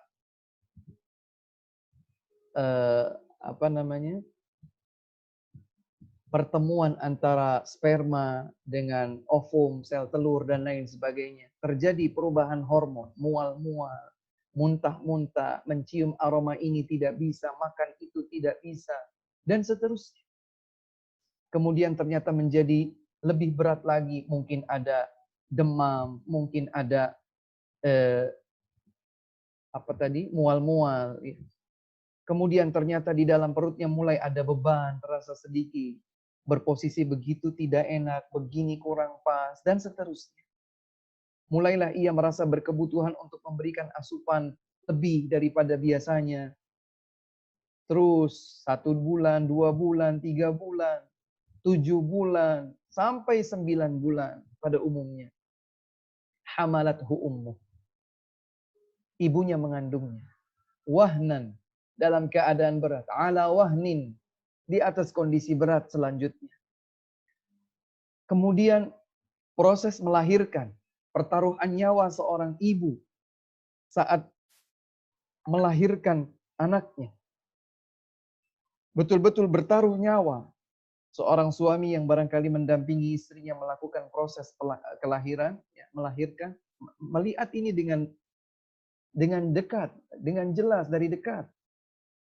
Ada yang bahkan pembuluh darahnya pecah, ada yang sampai syaraf matanya terganggu, ada yang subhanallah pendarahan ini, pendarahan itu, harus begini, harus begitu, dan seterusnya. Ternyata Allah Subhanahu wa taala menyatakan wa fisaluhu fi amain. Kalaulah sudah melahirkan, bukan kemudian ibu ini selesai. Ada proses menyusui. Dan susuan yang ideal disebutkan oleh Allah di dalam firman-Nya ini adalah 2 tahun. Fi amain. 2 tahun. Maka seorang ibu memiliki jasa yang besar. Di antara yang dijelaskan oleh para ulama, mengapa seorang ibu mendapatkan bakti dari anaknya 3 kali lipat lebih daripada si ayah. Disebutkan oleh para ulama karena ada 3 hal yang hanya dilakukan oleh ibu, tidak dilakukan oleh ayah. Apa itu? Mengandung, melahirkan, dan menyusui. 3 hal inilah yang kemudian menjadi jasa besar ibu kepada kita, dan rata-rata atau bahkan mungkin bisa dipastikan setiap kita itu tidak ada yang ingat kejadian-kejadian tersebut. Ada di antara kita yang ingat pada saat berada di dalam rahim ibu, bagaimana kita membuat ibu kita susah tidur, ditendang-tendang, berposisi seperti ini, salah, berjalan terlalu jauh, capek, dan lain sebagainya. Kita tidak ingat. Bagaimana kita dulu, waktu masih menjadi janin, berada di dalam rahim ibu. Sebagaimana kita juga tidak melihat, tidak merasakan, lupa pada saat ibu bertaruh nyawa untuk melahirkan kita ke dunia ini. Setelah dilahirkan, kita juga masih tidak ingat bagaimana prosesi ketika kita menyusui ibu, kita menyusu dari ibu. Ya. Dan subhanallah itu berjalan lebih kurang yang ideal sampai 2 tahun. Yang berarti ibu kita melakukan sesuatu dan rentan untuk kita lupakan. Maka Allah Subhanahu wa taala mengingatkannya di sini. Berbakti kepada kedua orang tua, terutama kepada ibu. Kemudian Allah menjelaskan, menyebutkan secara global proses yang dijalankan oleh ibu yang rata-rata kita melupakan. Hamalathu ummuhu wahnan ala wahnin wa fisaluhu fi amain. Dalam ayat yang lain disebutkan hamalathu kurha wa wada'athu kurha. Dibawa dalam rahim dalam keadaan berat, dan seorang ibu tidak suka dengan keadaan itu. Bukan dia tidak suka hamil. Seorang istri kita atau ibu kita bukan berarti tidak suka hamil. Dia akan bahagia. Tapi dia tidak suka dengan kondisi yang harus dijalaninya sebagai konsekuensi dari hamil. Maka Allah sebutkan hamalathu kurha wa wada'athu kurha. Dan begitu pula dalam prosesi melahirkan juga dalam keadaan yang tidak mengenakkan. Kemudian Allah Akhiri di ayat 14, anishkurli. Hendaklah kalian bersyukur kepada Allah subhanahu wa ta'ala. Kepadaku, kepada Allah. Wali walidai. Dan juga kepada kedua orang tua. Subhanallah. Jadi di ayat ke-14 ini Allah subhanahu wa ta'ala menegaskan bahwa syukur kita secara berurutan. Yang pertama adalah kepada Allah subhanahu wa ta'ala. Selanjutnya kepada kedua orang tua. Maka sangat tidak pantas kalau kita memiliki akhlak yang buruk kepada kedua orang tua. Dalam ucapan kita, dalam sikap kita, dalam perbuatan kita, atau mungkin aktivitas kalbu kita kepada kedua orang tua kita. Ada rasa dendam, ada rasa benci, ada prasangka buruk, ada rasa sebel kepada orang tua. Tidak selayaknya dilakukan oleh seorang yang berakhlak luhur. Tidak sepantasnya dilakukan oleh seorang hamba yang beriman kepada Allah subhanahu wa ta'ala dan mengakui berakhlak mulia untuk durhaka kepada kedua orang tua. Teman-teman sekalian yang dimuliakan Allah subhanahu wa ta'ala. Kemudian di akhir ayat 14 ini setelah Allah perintahkan kita untuk bersyukur kepadanya dan bersyukur kepada kedua orang tua. Ilayyal masir. Ingat bahwa hanya kepadaku, kata Allah, tempat kembali. Siapa di antara kita manusia yang tidak akan kembali kepada Allah subhanahu wa ta'ala? Tidak ada. Semua kita akan kembali kepada Allah. Masing-masing dari kita akan kembali kepada Allah. Baik kita meninggal dunia dalam keadaan normal, atau mungkin terkena wabah, atau mungkin diterkam oleh binatang buas, atau mungkin kita hancur, terendam oleh longsor, atau kita hanyut oleh banjir, atau kita terbakar, dan lain sebagainya. Di padang mahsyar, semua akan dibangkitkan kembali, digiring untuk menjumpai Allah subhanahu wa ta'ala, karena Allah lah subhanahu wa ta'ala satu-satunya tempat kembali. Allah subhanahu wa ta'ala yang akan memperhitungkan kita kelak. Selanjutnya, di ayat ke-15, yang masih menjadi rangkaian wasiat, nasihat, mau'izah, indah, Luqman Al-Hakim, adalah masih tentang orang tua. Mungkin sebagian kita ada yang bertanya, kalau orang tua kita memang nyebelin gimana Ustaz? Apa dulu nyebelinnya? Orang tua saya Ustaz, dia mungkin beragama non-muslim ya. Orang tua saya non-muslim. Dan mereka berdua selalu mengajak saya, memaksa saya, membujuk saya untuk keluar dari agama Islam. Untuk berbuat kesyirikan kepada Allah subhanahu wa ta'ala. Bagaimana mungkin saya bisa cinta? Maka Allah subhanahu wa ta'ala menuntun kita bagaimana semestinya saat kita menghadapi kondisi semacam itu.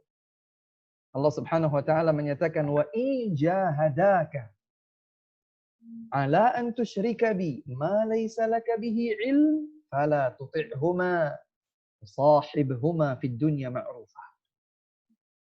Seandainya kedua orang tuamu memaksakanmu, bersungguh-sungguh mengajakmu untuk berbuat kesyirikan kepada Allah tanpa dasar ilmu, maka jangan ikuti, jangan patuhi keduanya.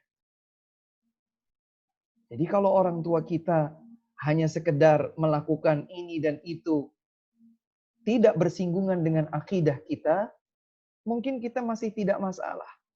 Nak, belilah lemari yang terbuat dari besi.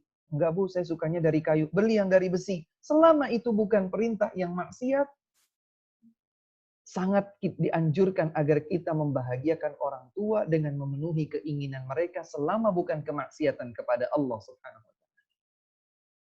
Tapi kalau ternyata permintaan mereka, ajakan mereka, bahkan paksaan mereka, mereka bersungguh-sungguh memaksa kita untuk berbuat syirik kepada Allah subhanahu wa ta'ala, Allah berfirman, "Fala tuti'hum." Jangan ikuti.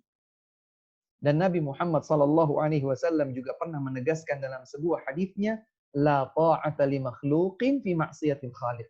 Tidak boleh dilakukan ketaatan kepada makhluk di dalam rangka bermaksiat kepada Allah Subhanahu wa taala, Al-Khaliq, Sang Pencipta. Tidak boleh kita berbuat kesyirikan kepada Allah mengikuti permintaan kedua orang tua kita. Karena Allah murka kepada kesyirikan. Fala tuti'hum, maka jangan ikuti mereka. Sampai di mana batasannya? Wasahibhuma fid dunya ma'rufa. Namun tetaplah pergauli keduanya dengan yang baik. Jadi kita tidak ikuti permintaan, ajakan, paksaan mereka agar kita berbuat kesyirikan, tapi kita tetap di luar konteks ajakan kesyirikan tersebut, kita diwajibkan oleh Allah Subhanahu wa taala untuk berbuat yang baik, bakti yang luhur kepada kedua orang tua kita. Allahu akbar. Agama mana yang mengajarkan keindahan lebih daripada ini? Seterperinci seperti yang dapat kita temukan di dalam tuntunan Islam yang mulia ini. Kemudian Allah Subhanahu wa taala menyatakan wattabi' sabila man anaba ilaihi. Dan ikutilah jalannya siapa saja yang kembali kepadaku, kata Allah. Ikuti jalannya orang-orang yang selalu kembali kepada Allah. Siapa mereka yang selalu kembali kepada Allah? Minan nabiyyin, was-siddiqin, wasyuhada, was-salihin. Para nabi, para siddiq yang senantiasa benar, jujur, mengikuti kebenaran. Para syuhada, para salihin. Mereka yang berilmu dan menjalankan kesalihan dari ilmu yang telah mereka pelajari. Itulah jalan orang-orang yang senantiasa kembali kepada Allah Subhanahu wa taala. Tsumma ilayya marji'ukum fa unabbi'ukum bima kuntum ta'malun. Sesungguhnya hanya kepada akulah, kata Allah, kalian akan kembali dan aku akan kabarkan kepada kalian apapun yang telah kalian kerjakan. Subhanallah. Jadi ada sedikit rincian tentang bakti kita kepada kedua orang tua dalam beberapa kondisi tertentu yang mungkin terjadi. Maka setelah penanaman akhlak mulia kepada Allah Subhanahu wa taala dengan menegakkan hak tauhid, maka selanjutnya adalah akhlak mulia kita kepada orang terdekat dengan kita di kehidupan ini, yaitu kedua orang tua. Ustadz, bagaimana dengan seorang wanita yang telah bersuami? Apakah dia juga tetap berkewajiban untuk berbakti kepada kedua orang tua? Wajib. Ustadz, bukankah seorang wanita yang telah bersuami, bakti utamanya berpindah kepada suami? Benar. Tapi bukan berarti dia jadi durhaka kepada orang tua. Dan seorang suami yang salih adalah seorang suami yang telus memotivasi dan memfasilitasi, mendukung dan memberikan support kepada pasangan hidupnya, kepada istrinya, untuk tetap berbakti kepada kedua orang tua, sekalipun istrinya telah berpindah bakti utamanya kepada si suami. Pasangan suami istri yang salih dan salihah adalah pasangan yang selalu memberikan dukungan dan support penuh kepada pasangannya agar ia berbakti kepada kedua orang tua. Selanjutnya, nasihat indah Luqman kepada putranya yang menjadi rangkaian akhlak mulia. Pendidikan akhlak mulia bagi kita semua adalah, ya bunayya, innaha in takum mithqala habbatin min khardalin fataku fi sakhratin aw fis samawati aw fil ardi ya'ti biha Allah. Innallaha latifun khabir. Wahai putraku, sesungguhnya seandainya ada satu mithqal, sesuatu yang paling ringan, min khardal, sesuatu yang paling kecil di antara molekul, beratan terkecil, khardal. Artinya sesuatu yang ringan sekaligus remeh. Fi sakhratin, baik yang ada di batu, au fis samawat, di tengah batu ya, sesuatu yang kecil di tengah-tengah batu. Atau sesuatu yang kecil di tengah lapisan langit-langit. Sesuatu yang kecil di tengah lapisan bumi. Ya'ti bihallah, Allah mampu untuk menghadirkan itu di hadapan Allah Subhanahu wa taala kelak. Subhanallah. Ini yang kemudian disebut sebagai penanaman akhlak muraqabah.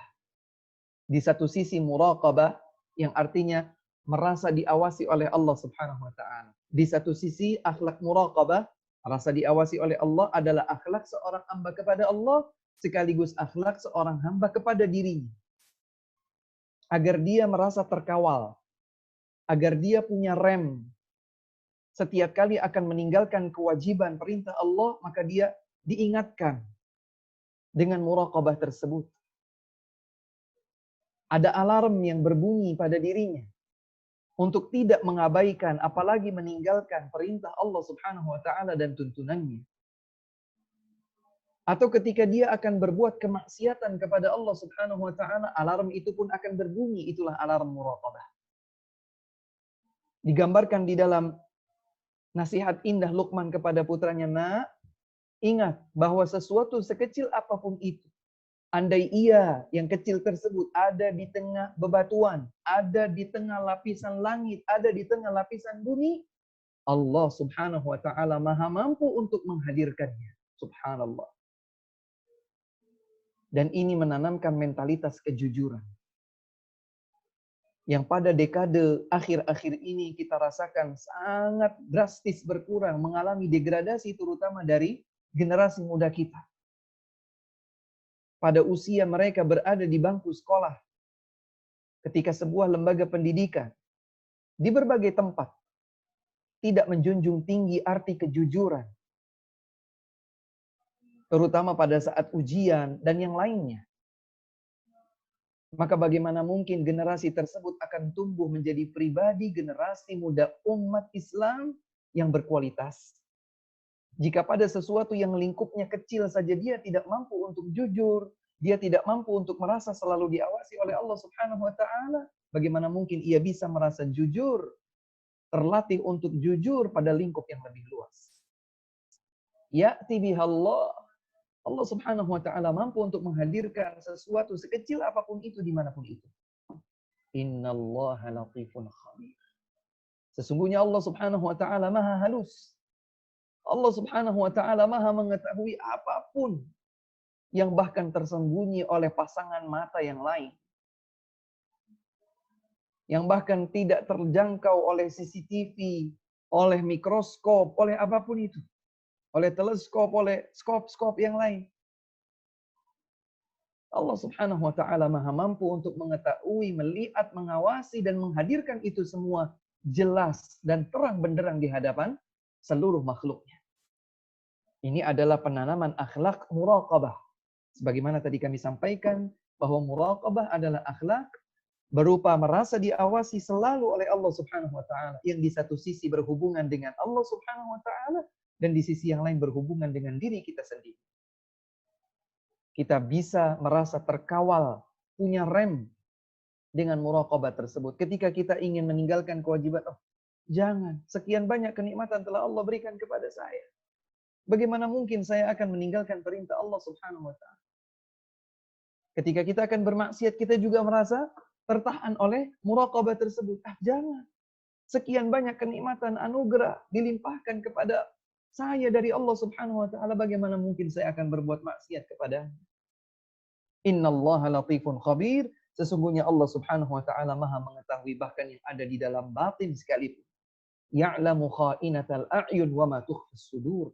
Allah Subhanahu wa taala Maha mengetahui apa yang pengkhianatan mata. Jadi kalau mata berkhianat dengan lirikan-lirikan saja yang artinya orang lain tidak mengetahui apa yang kita lirik, dan ternyata kita melirik untuk melihat kemaksiatan misalnya, Allah Maha tahu, sekalipun seluruh manusia tidak ada yang tahu. Sekalipun CCTV tidak tahu. Sekalipun ujian-ujian yang mengungkap kejujuran kita tidak bisa mengungkapnya. Allah Subhanahu wa taala Maha mengetahui. Allah Subhanahu wa taala mengetahui pengkhianatan mata, dan Allah Maha mengetahui apa yang disembunyikan di dalam dada masing-masing. Selanjutnya di ayat ke-17, rangkaian penanaman akhlak mulia dilakukan oleh Luqman Al-Hakim kepada putranya. Beliau berkata, "Ya bunayya aqimis shalah." Wahai putraku, tegakkan salat. Tegakkan salat. Dan kepada teman-teman sekalian yang sudah berkeluarga, dianugerahkan oleh Allah Subhanahu wa taala anak keturunan, kita punya tanggung jawab yang sama sebagai seorang tua. Untuk menanamkan kepada mereka bukan sekedar melaksanakan salat, tetapi cinta untuk salat. Menjalankan setiap ibadah kepada Allah Subhanahu wa taala dengan penuh cinta kepada Allah. dengan rasa takut akan ancaman siksa Allah dan berharap janji kebaikan yang ada di sisi Allah Subhanahu wa taala. Aqimis shalah, tegakkan salat. Wa'mur bil ma'ruf, dan ajaklah manusia, perintahkan mereka untuk berbuat yang baik, yang ma'ruf, yang benar, yang lurus.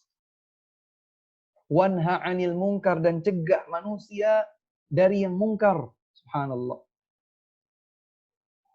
Jadi menegakkan salat juga tersambung dengan amar ma'ruf nahi munkar, mengajak kepada yang baik dan mencegah dari yang mungkar. Wasbir 'ala ma asabak, dan bersabarlah engkau terhadap apapun yang menimpa. Subhanallah. Setiap item dari bagian nasihat Luqman kepada putranya layak untuk menjadi satu sesi tersendiri. Pembahasan tentang muraqabah, atau yang pertama pembahasan tentang tauhid, layak untuk menjadi satu segmen tersendiri. Pembahasan tentang bakti kepada orang tua, layak untuk menjadi perhatian tersendiri. Pembahasan tentang muraqabah, tentang iqamatus shalah, menegakkan salat, tentang amar ma'ruf nahi munkar, dan yang terakhir di sini disebutkan wasbir 'ala ma asabak. Bersabarlah engkau terhadap apapun yang menimpa dirimu. Dan subhanallah teman-teman sekalian, sabar merupakan salah satu akhlak mulia yang banyak orang mengiranya bahwa itu sebuah sifat yang mudah untuk dilakukan, ternyata membutuhkan perjuangan. Bagaimana menahan emosi, menahan amarah, memaafkan orang lain, bersabar saat menjalankan ketaatan kepada Allah, bersabar saat meninggalkan larangan Allah, bersabar saat disapa oleh ujian, musibah, cobaan dari Allah Subhanahu wa taala. Wasbir 'ala ma asabak. Sabarlah nak saat engkau diuji dengan musibah yang menimpamu. Inna dzalika min azmil umur.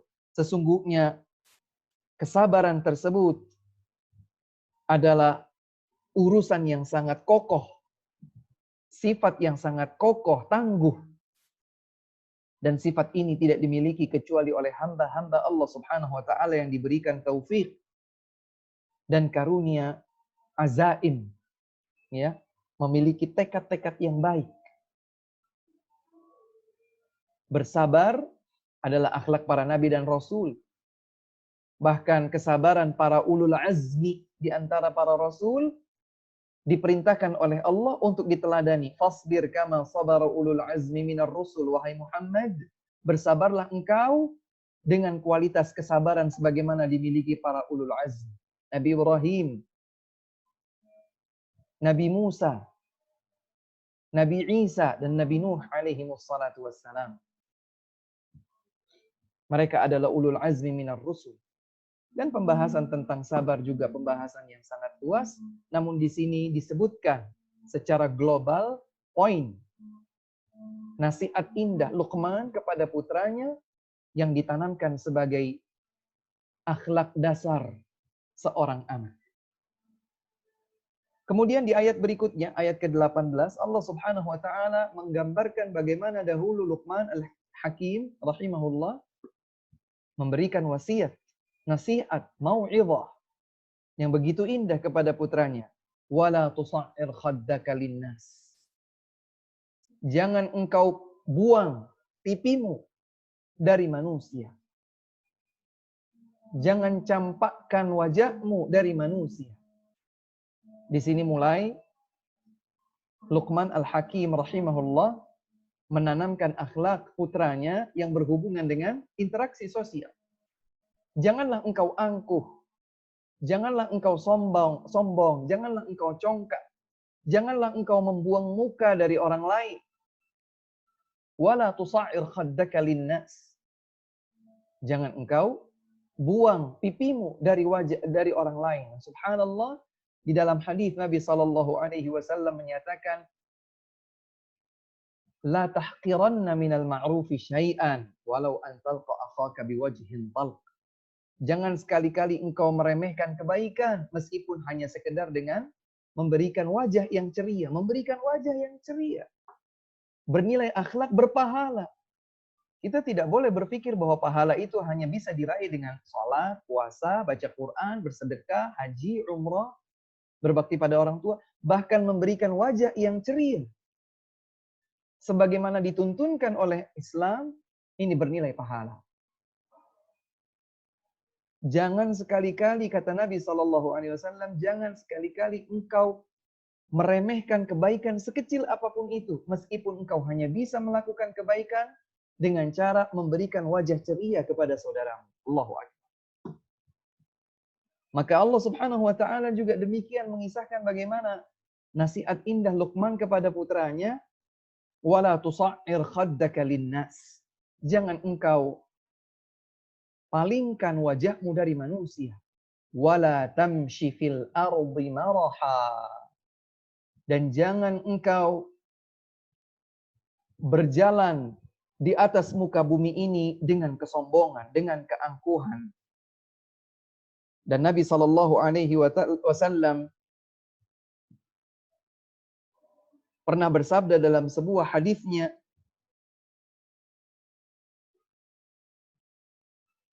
Rasulullah SAW menyatakan, barang siapa yang berjalan di atas muka bumi ini dengan keangkuhan, dengan kesombongan, sehingga para ulama menyatakan, ya, kesombongan itu bisa berupa gaya berjalan. Mungkin seseorang akan berkata, oh enggak, saya enggak sombong, biasa saja, saya memang jalannya seperti ini. Ternyata Allah Subhanahu wa taala menyebutnya dalam Al-Qur'an dan Nabi SAW menyatakan di dalam hadis.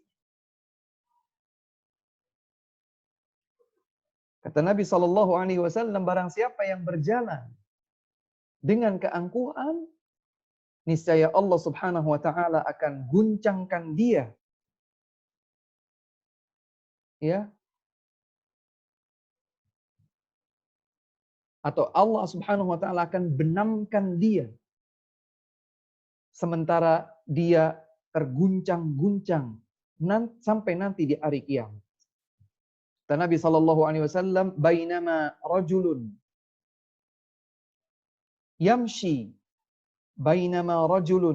yamshi yatabakhtaru nafsuhu. Ketika seseorang itu berjalan, ya, dalam keadaan menyombongkan dirinya, maka Allah Subhanahu wa taala akan benamkan dia ke dalam perut bumi sampai hari kiamat tiba, wal iyadzu billah. Maka Luqman Al-Hakim rahimahullahu taala menyatakan, wala tamshi fil ardi maraha. Nah, jangan engkau melangkah berjalan dengan keadaan sombong. Bainama rajulun yamshi fi hullatin ta'ajjabahu nafsuh. Murjalun ra'suh yakhtalu fi misyati. Dia sombong, ya, dengan jalan. Mungkin dengan gaya jalan tertentu atau yang lain, Allahu a'lam. Yang jelas Allah Subhanahu wa taala mengetahui apa yang ada di dalam hatinya. Idh khasafallahu bihi fahuwa yatajaljalu fil ardi ila yaumil qiyamah. Maka Allah Subhanahu wa taala akan benamkan dia ke dalam perut bumi dan dia bergerak-gerak di dalam bumi sampai hari kiamat. Dia diguncangkan oleh sebab perbuatannya sendiri dengan jalannya. Kemudian Allah Subhanahu wa taala melanjutkan firman-Nya, innallaha la yuhibbu kulla mukhtalin fakhur. Sesungguhnya Allah Subhanahu wa taala tidak mencintai setiap yang sombong lagi congkak. Setiap yang sombong dan congkak. Maka setelah Luqman Al-Hakim memberikan nasihat kepada putranya, nah, jangan buang, jangan campakkan, jangan palingkan pipimu dari manusia.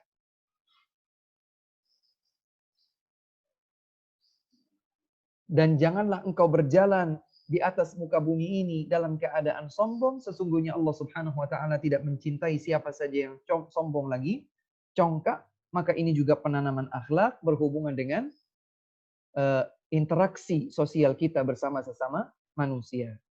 Waqsid fi mashyika waghdud min sautik. Perlahanlah engkau, biasa saja di dalam berjalan. Disebutkan oleh para ahli tafsir, Syekh Nasir Sa'di, Syekh Imam Al-Hafidh Ibnu Katsir, dan yang lain, juga yang dipilih oleh Al-Hafidh Ibnu Jarir At-Tabari rahimahullah, waqsid fi mashyika ay imshi mutawadhi'an mustakina. Berjalanlah engkau dengan penuh rendah hati dan tenang. Tidak perlu sombong, tidak perlu berlebihan. Dan tidak perlu juga kemudian menampakkan seakan-akan lemah dan lain sebagainya. Biasa saja, normal yang dibutuhkan. Dan disebutkan dalam beberapa riwayat, sebagaimana dibawakan oleh Imam At-Tirmidzi dalam kitab Asy-Syama'il Al-Muhammadiyah, bahwa dahulu Nabi SAW pada saat berjalan, beliau tidak terlalu cepat dan juga tidak terlalu lambat. Beliau seperti turun dari dataran tinggi ke menuju lembah, berjalan di lembah yang merupakan dataran rendah. Artinya beliau berjalan tidak lambat, tapi juga tidak terlalu cepat. Namun beliau memanfaatkan waktu dengan jalannya, menunjukkan bahwa beliau memiliki semangat di dalam kebaikan. Waghdud min sautik. Berjalan dengan penuh kerendahan hati dan rendahkan suaramu. Jangan biasa berteriak-teriak, apalagi melantangkan suara untuk menunjukkan keangkuhan. Li'adzubillah. Maka kata Luqman Al-Hakim kepada putranya, waghdud min sautik. Rendahkanlah suaramu, inna ankaral aswat la sautul hamid. Sesungguhnya seburuk-buruk suara adalah suara keledai. Suara keledai ketika meringkik adalah suara yang buruk, jelek suaranya. Selain ini menjadi istilah yang dipakai di kalangan bangsa Arab yang terbiasa juga melihat keledai, maka Allah Subhanahu wa taala juga menyebutkan di sini inna ankaral aswat la sautul hamid. Sesungguhnya suara yang paling jelek adalah suaranya keledai. Karena suara keledai itu memang diketahui suara yang buruk, suara yang tidak indah. Suara kuda masih enak kita dengar. Ya, ringkikan kuda masih enak kita dengar, tapi ringkikan keledai, subhanallah, suara yang buruk. Maka ketika seseorang mengangkat suaranya, diperumpamakan dia seperti sedang bersuara layaknya suara ringkikan keledai. Teman-teman sekalian yang dimuliakan Allah Subhanahu wa taala, inilah serangkaian penanaman akhlak yang mulia yang Allah Subhanahu wa taala abadikan pada nasihat indah Luqman kepada putranya, baik akhlak yang berhubungan dengan seorang hamba kepada Allah Subhanahu wa taala, seorang hamba kepada dirinya sendiri, dan seorang hamba kepada sesama manusia. Dan semoga Allah Subhanahu wa taala menjadikan kita semua memiliki akhlak yang mulia dan bersemangat untuk belajar sesuai dengan tuntunan Islam yang telah diteladankan oleh Nabi sallallahu alaihi wasallam, agar kita semakin menjadi tahu apa saja standarisasi akhlak mulia dalam perspektif agama mulia kita Islam, sehingga tidak hanya kita yang berupaya untuk berakhlak mulia, kita juga bisa meneladani apa yang dilakukan oleh hamba mulia Luqman Al-Hakim tatkala beliau memberikan nasihat kepada putranya. Demikian yang bisa kami sampaikan di kesempatan yang berbahagia ini, pagi hari yang berbahagia ini. Semoga menjadi ilmu yang bermanfaat bagi kita semua. Wallahu ta'ala a'lamu bis-shawab, wa akhiru da'wana alhamdulillahi rabbil alamin. Dan sebelum ditutup, bila ada pertanyaan kami persilakan. Ya, jazakumullah khairan Ustaz. Wa jazakumullahu khairan. Ya. Meskipun mungkin kalau saya pribadi Ustaz, nasihat Luqman ini berkali-kali kan selalu disampaikan kepada kita. Mungkin ini termasuk dari hikmahnya atau memang keajaiban Al-Quran. Setiap kali disampaikan selalu ada hikmah yang baru, selalu ada ilmu yang baru, dan selalu menggugah hati Ustaz. Masya Allah. Alhamdulillah. Barakallahu fiikum. Ya. Itu kita nggak akan bisa bosan dengar nasihat-nasihat dari Al-Quran ini, insya Allah. Bagi teman-teman yang ingin bertanya, tentunya akan kita persilahkan jika ingin bertanya secara langsung, untuk acungkan tangannya, raise hand, nanti akan kita persilahkan untuk menyalakan mic-nya. Sementara ini Ustadz sudah ada pertanyaan yang masuk. Ada 2 pertanyaan yang masuk pribadi ke saya dan 1 yang bisa dilihat oleh semua. Saya bacakan dulu yang pertama, Ustadz. Saya ingin bertanya perihal orang tua. Orang tua kami ketika ngobrol sering membicarakan orang lain. Bagaimana adab kami terhadap orang tua kami ketika ini terjadi, Ustadz? Iya, Masya Allah, menarik sekali ya. Pada saat kita berada satu majelis dengan kedua orang tua kita, kemudian ternyata mereka membicarakan keburukan orang lain, menggunjing aib orang lain, terjatuh di dalam ghibah, akhlak mulia seperti apa yang bisa kita lakukan? Yang pertama, berupayalah kita untuk memalingkan pembicaraan menuju sesuatu sehingga topik pembicaraan berganti. Ya. Berupaya, tapi dengan hikmah, dengan santun, dengan bijak. Misalnya kita sudah melihat ada indikasi mulai membicarakan orang lain, maka segera kita ubah, ya, kita cari inisiasi, berinisiatif untuk mengalihkan pembicaraan tersebut menjadi sebuah kegiatan yang membubarkan majelis, atau setidaknya ketika kita masih tetap di majelis, maka obrolannya tetap obrolan yang masih pada batasan mubah. Ya. Apalagi kalau misalnya obrolannya itu membutuhkan waktu yang cukup panjang, topik pembicaraan yang dialihkan, atau alihan topik pembicaraan ini membutuhkan waktu panjang untuk bicara sehingga menutup lagi kesempatan untuk kembali kepada ghibah tadi. Seperti misalnya kita sedang ngobrol sama orang tua, mereka sudah mulai ghibah, maka mah, pah, atau ayah, ibu, dulu pengalaman apa yang bisa diberikan kepada saya supaya saya juga bisa belajar untuk menerapkan pengalaman yang baik itu kepada anak-anak saya. Dulu gimana sih waktu dialihkan topiknya menjadi sesuatu yang lebih netral, sesuatu yang bermanfaat, sesuatu yang setidaknya masih pada batasan yang ini yang pertama. Yang kedua, mungkin bisa diberikan masukan tapi secara bertahap dan mencari momen yang pas, waktunya pas, kondisinya pas, dengan cara yang baik dan pas. Misalnya kita sambil santai, ya, sedang santai berbuka misalnya, atau apalah, sedang berkegiatan, kita sampaikan kepada orang tua kita, Masya Allah ya, kita ini sebagai manusia banyak memiliki kekurangan, aib, dan Allah Subhanahu wa taala sayang kepada kita karena Allah menutup kekurangan tersebut pada diri kita sehingga tidak diketahui oleh orang lain. Betapa kita tidak bisa menerima kalau ada orang yang membicarakan kekurangan kita.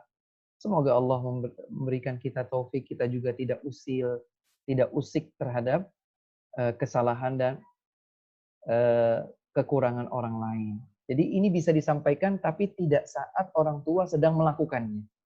Sebagai sebuah sentuhan-sentuhan di momen yang pas. Tidak harus pada saat orang tua sedang terjatuh ngobrolin kekeliruan atau kekurangan orang lain. Ini yang kedua. Yang ketiga, kita juga bisa mendoakan kebaikan untuk mereka. Sikapnya, kita mendoakan orang tua kita. Dan kalau seandainya diperlukan, kita harus beranjak dari tempat karena tidak bisa dihentikan, coba cari momen yang pas. Cari momen yang pas. Terus saya berusaha untuk memutus rantai bincang-bincang dengan topik ghibah ini. Tidak berhasil, maka misalnya ada sesuatu, maka segera kita jadikan sebagai alihan pembicaraan. Soalnya tiba-tiba mendengar suara, ada suara apa itu? Saya yang lihat misalnya. Atau subhanallah ada yang terlupa. Kenapa nak? Sebentar ya Pak, Bu misalnya. Saya takut kehabisan waktu untuk sholat duha. Sebentar ya Pak, Bu misalnya. Jadi apalah yang seandainya sudah dilakukan upaya untuk menghentikan dengan mengalihkan pembicaraan, tapi mereka kembali lagi, dan kita khawatir kita berada di majelis tersebut kita terjatuh dalam ghibah misalnya, atau yang lain, namimah bahkan, maka hendaknya kita berusaha untuk meninggalkan tempat tersebut tetapi dengan cara yang baik. Demikian wallahu taala. Sambil doakan orang tua ya, sambil doakan untuk orang tua kita agar kita dan mereka diberikan hidayah oleh Allah Subhanahu wa taala dan istiqamah terhadap kebaikan. Wallahu a'lam. Pertanyaan yang lain barangkali dipersilakan. Jazakumullah khairan Ustaz. Kemudian selanjutnya, Wa iyyakum. Ustaz ingin bertanya jika orang tua mengajak kepada sesuatu yang tidak ada dalam Islam. Sebagai contoh, peringatan wafatnya kakek dengan khataman Quran dibagi per juz. Namun bila menolak melakukannya, khawatir akan merusak hubungan dengan orang tua. Bagaimana seharusnya sikap kita? Apakah tetap terang-terangan menolak atau hanya dalam hati saja? Iya. Barakallahu fikum. Ini ada kemiripan ya dengan kondisi yang ditanyakan pada pertanyaan sebelumnya tadi. Artinya ketika orang tua ya mengajak kita untuk melakukan sesuatu yang tidak dituntunkan di dalam agama, ya, kebaikan pada umumnya adalah kebaikan, tapi tata cara pelaksanaannya, penentuannya dan lain sebagainya tidak sebagaimana yang diteladankan oleh Nabi Shallallahu Alaihi Wasallam. Dan kita ingin menolak, kemudian ada kekhawatiran hubungan kita akan menjadi buruk. Sama seperti tadi, saya ingin tidak terlibat dalam menggunjing kesalahan orang lain, tapi tidak menyakiti hati orang tua saya, kan begitu. Tidak merusak hubungan baik saya bersama mereka. Apa yang bisa saya lakukan? Dalam pertanyaan yang kedua ini, juga sama. Yang pertama adalah, berusahalah untuk mengalihkan perhatian. Dengan beralasan, misalnya, kita beralasan, aduh, mohon maaf saya tidak bisa. Kalau seandainya alasan yang diajukan itu benar adanya, kita tidak berbohong, maka dicoba. Itu bisa dicoba. Mohon maaf, saya ada kebetulan sekali ada tugas A, tugas B, dan yang mereka sekiranya bisa memberikan maklum. Tapi kalau seandainya kita tidak memiliki alasan tersebut, maka tentu saja ajakan seperti ini kan bukan ajakan setiap saat. Ini bukan ajakan setiap saat. Ada saat-saatnya, maka di luar saat-saat tersebut kita bisa menyampaikan kepada orang tua indahnya mengikuti tuntunan Nabi Shallallahu Alaihi Wasallam. Kita sebagai umat Nabi, kita melakukan yang terbaik, dan yang terbaik adalah yang beliau teladankan. Karena Islam ini dititipkan oleh Allah Subhanahu Wa Taala kepada Nabi Muhammad Shallallahu Alaihi Wasallam, maka dengan niat kebaikan kita tidak bisa misalnya sholat subuh 3 rakaat, 4 rakaat. Dengan niat kebaikan tidak bisa kita tawafnya bukan 7 putaran di Ka'bah, tapi menjadi 10 putaran karena merasa hebat. Atau kita puasanya nggak sampai terbenamnya matahari dengan dikumandangkannya adzan maghrib, tapi sampai tengah malam misalnya. Menambahkan, mengurangi, merubah, bukanlah semata-mata kebaikan dinilai baik sekedar dengan kesimpulan atau perasaan saja. Tapi yang terbaik pastilah yang sudah diukur dan ditakar di dalam tuntunan Islam. Ya. Dan seterusnya ini disampaikan tapi di luar waktu. Bukan pada saat ini terjadi. Karena kalau pada saat ini terjadi dijelaskan, mereka akan merasa tersinggung atau digurui dan yang lain. Tapi kalau di luar konteks ajakan, kita memberikan sedikit masukan kepada beliau, ya, kepada orang tua dan seterusnya. Ustadz itu sudah disampaikan berkali-kali, sehikmah mungkin. Saya tidak bisa menghindar. Apa yang harus saya lakukan? Seandainya saya menolak, saya sudah betul-betul dicap, diklaim, dijustifikasi sebagai anak yang durhaka dan seterusnya. Apa yang bisa saya lakukan? Seandainya itu memang terjadi, bahkan kalau tidak hadir sudah sampai diancam, diputus tali silaturahminya, hadir sesaat sebelum atau sesaat sesudah. Wah, nggak bisa juga Ustaz, harus persis pada saat pelaksanaannya hadir, tapi lakukan sesuatu yang sama sekali tidak berhubungan dengan pelaksanaan yang tidak diajarkan oleh tuntunan sunnah Nabi Muhammad SAW tadi. Ya. Entah dengan kehadiran kita sambil pangku anakkah misalnya, atau dengan meminta, jadi disampaikan dengan baik ya. Pak, Bu, insya Allah saya bisa hadir, tapi saya mohon maklum saya sambil mengerjakan tugas karena ini deadline atau yang lain. Kalau sementara itu memang realita yang terjadi, itu bisa dijadikan sebagai pengalih perhatian, tapi orang tua kita bisa memberikan maklumnya. Nanti selepas acara tersebut, di luar konteks acara ini, kita bisa sampaikan lagi. Bisa sampaikan lagi. Tidak harus langsung berterus terang. Ya, tidak harus. Apalagi kalau mereka belum siap. Kecuali kalau mereka sudah mulai bertanya, kamu tuh kenapa sih nak, Bapak Ibu perhatikan, kamu selalu menghindar. Kenapa nak? Apa ada yang salah? Baru kita sampaikan baik-baik. Begini loh Pak, Bu, saya berusaha untuk menjadi anak yang saleh. Dan kesalihan itu diukur dengan dua hal, dengan keikhlasan dalam setiap ibadah kepada Allah Subhanahu wa taala, yang kedua dengan kesesuaian yang dituntunkan oleh contoh Nabi Muhammad sallallahu alaihi wasallam. Saya berusaha semua yang dinyatakan sebagai bagian dari Islam, diyakini kalau dilakukan berpahala, maka dilakukan ikhlas kepada Allah dan sesuai dengan tuntunan Rasul sallallahu alaihi wasallam. Baru dijelaskan dan seterusnya. Ya, wallahu taala alam, ini sedikit gambaran yang mungkin bisa dilakukan sambil kita bersabar dan terus berdoa kepada Allah Subhanahu wa taala, dan terutama sekali adalah hikmah. Terutama sekali adalah bersabar. Terutama sekali adalah menyampaikan dengan santun dan tetap menjunjung tinggi bakti kita kepada kedua orang tua. Wallahu taala a'lam.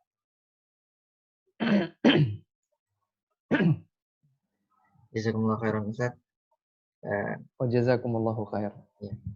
Ini saya bacakan terus pertanyaan Ustaz, tapi nanti kalau misalnya antum harus berangkat ke masjid, mohon untuk Ana diingatkan ya Ustaz ya. Satu pertanyaan terakhir barangkali karena ini sudah dekat. Ya Ustaz, ingin bertanya bagaimana adab yang benar antara ayah kandung dengan putrinya saat sudah remaja. Batasannya bagaimana? Dengan pelukan, belayan, sampai usia berapa diperbolehkan. Kemudian apabila kita berpapasan dengan orang yang kita sekedar kenal, sekedar tahu nama, tapi kita tidak sapa Ustadz, apakah itu termasuk keangkuhan pada ayat 18? Ini jadi dua pertanyaan ya Ustadz. Jazakumullah khairan. Baik. Jazakumullahu khairan. Saya sambil lihat jam ya, insya Allah. Semoga sebelum dikumandangkannya azan di waktu Magelang, Jawa Tengah, sudah bisa berakhir insya Allah. Baik, tentang batasan putri yang sudah mulai beranjak dewasa menjadi remaja, sampai mana batasannya seorang ayah memeluknya dan lain sebagainya. Masing-masing dari ayah mengetahui batasan-batasan hubungan fisik laki-laki dengan perempuan, meskipun adalah anak kandungnya sendiri atau saudari kandungnya sendiri atau mahram-mahramnya yang lain. Ketika sentuhan-sentuhan, belayan-belayan, pelukan itu akan membangkitkan syahwat, maka ini harus dihindari. Harus dihindari. Kecuali kalau misalnya tanda sayang adalah dengan kecup kening misalnya, atau sekedar membelai rambutnya atau punggung belakangnya. Ini masih, wallahu a'lam, ini masih pada batasan yang normal. Dan seorang anak dengan ketulusan orang tuanya masih merasakan bahwa itu adalah bagian dari belayan kasih sayang. Adapun kemudian dipeluk, apalagi dengan pelukan yang ya setiap laki-laki atau perempuan mengetahui perbedaan di antara keduanya. Ya Allahu a'lam, maka ini dibatasi. Ya, ini dibatasi. Kecuali dalam kondisi-kondisi tertentu, misalnya misalnya seorang anak perempuan histeris mengetahui bahwa ibunya meninggal dunia, kemudian dia memeluk ayahnya dalam kondisi sedih, maka momen ini yang kemudian merubah makna sebuah pelukan. Tapi pada kondisi-kondisi normal yang sekiranya dengan pelukan tertentu, belayan tertentu akan membangkitkan syahwat, ya, maka ini ditinggalkan. Kenapa demikian? Subhanallah, kita bisa ketahui bahwa kata Nabi Shallallahu Alaihi Wasallam, perintahkanlah putra-putri kalian untuk salat sementara usia mereka sudah mencapai 7 tahun. dan pukullah untuk perintah sholat tersebut sementara mereka sudah berusia 10 tahun. Kemudian kata Nabi Muhammad SAW, وَفَرِّقُ بَيْنَهُمْ فِي الْمَضَاجِعِ, dan pisahkan mereka dari ranjangnya.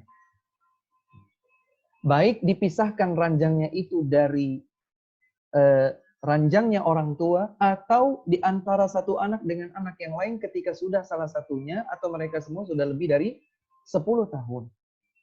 Ini semua dijelaskan hikmahnya oleh para ulama karena syaitan selalu bermain. Jangan pernah kita merasa aman dari jebakan dan tipu muslihat syaitan. Karena syaitan tidak pernah membiarkan satu pintu terbuka tanpa dia manfaatkan untuk menggelincirkan kita di dalam dosa. Dan teman-teman sekalian, berapa banyak belakangan ini kita ketahui seorang ayah gelap mata memperkosa anaknya sendiri, dan sebaliknya seorang anak laki-laki gelap mata memperkosa ibunya atau neneknya sendiri, dan lain sebagainya. Waliyadzubillah. Ya, oleh sebab itu ada batasan-batasan syahwat yang perlu dijaga. Maka kalau sudah sampai pada usia beranjak remaja atau bahkan mungkin sudah haid, bahkan sudah remaja ya, sudah dewasa dengan haidnya, sudah akil baligh dengan haidnya, maka hendaklah seorang ayah membatasi. Seorang ayah membatasi. Dia tetap bisa menuangkan kasih sayangnya, mengungkapkan belai kasihnya dengan cara-cara yang masih standar. Kalau ingin peluk ya, peluk dari samping misalnya. Ini anak ayah yang salihah, masya Allah. Ayah bangga nak sama kamu nak.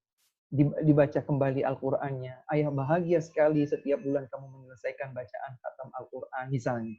Tidak harus kemudian dengan seperti itu dipeluk-peluk, dibelai-belai, momen yang tidak tepat dan seterusnya. Apalagi misalnya masih terlihat auratnya satu sama lain. Ini bahaya.